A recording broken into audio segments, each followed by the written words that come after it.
అట్లా తర్వాత కూడా ఎవరైనా బేరగాలు వచ్చిరనుకో, బేరగాలు అంటే ఎద్దులు కొనేకి నేను అమ్మదలుచుకొని అన్నా 800 ఉన్నా 900 ఉన్నా అంటాను.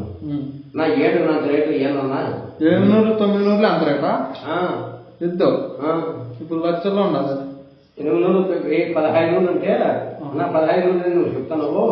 నీ ఎద్దు బిర్రెడుతున్నాను నేను, నీ ఎద్దు బిర్రెడుతుందని అంటావు. బిర్రు అంటే నేను చెప్తాను చూడు.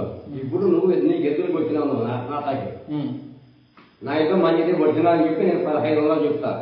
మామూలుగా ఎత్తున్నాయి 1000 900 800 మామూలు ఎద్దులు అయితే అంటే ఆడికానికి బట్టి నేను 1500 చెప్పినాను కదా. 1500 ఇచ్చాను నీ ఎద్దు బిర్రెడుతున్నట్టు అంటే కట్టి బిర్రు, కట్టి బండికి కట్టి బండి కట్టి బిర్రు పెడతాం అనమాట. బిర్రులో పడితే ఎనక బిర్రు ఉండాలి, ముందర బిర్రు ఉండాలి. ఎనక బిర్రు అయితే పైకి లేస్తుంది, ముందర బిర్రు అయితే మెడ వంచుతుంది. 50 వేలని అడుగుతాం 1500 లెక్కకు. బిర్రు వేసిన చికెన్ లెక్క కట్టకపోతే అనుకో 1500 నిన్ను పెడతా బండి కానీ ముందుగా అయితే కంట్రోల్ చేసుకో. నా ఇది బిర్రెట్స్ అనుకో నువ్వు లెక్క కట్టదు వరకు వేసుకో.